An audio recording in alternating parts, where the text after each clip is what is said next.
All right, so let's start this broadcast with some breaking news that's just come in from Russia, where the Russian President Vladimir Putin has issued one of the sternest warnings to the NATO military lines. Now, Putin has said that long-range arms for Kyiv would mean that NATO nations have declared war against Russia. The direct warning has come as the United States is all set to lift the restrictions on Kyiv on firing these long-range missiles inside of the Russian territory. Ukraine's President Volodymyr Zelensky has been pleading with Kyiv's allies for many months now to let Ukraine fire Western missiles, including the long-range US ATACMS and the British Storm Shadows deep into the Russian territory to limit Moscow's ability to launch attacks.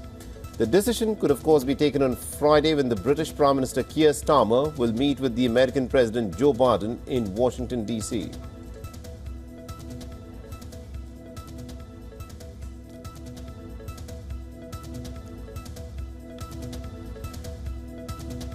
So this, of course, is the big development that has just taken place, where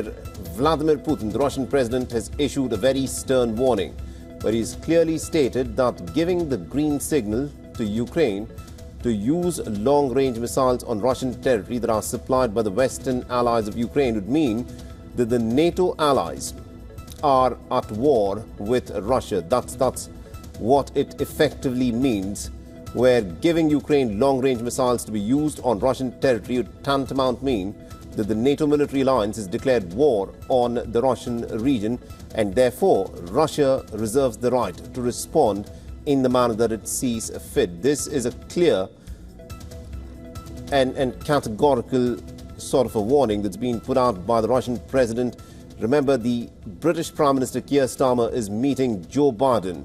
in Washington, D.C., where a decision is expected to be taken, and it is expected that the United States will give Ukraine the go-ahead to use the American-supplied ATACMS and also the JASSM missiles that the Americans are planning to send to Ukraine to be used into the Russian territory as part of Ukraine's war effort. For all the latest news, download the WION app and subscribe to our YouTube channel.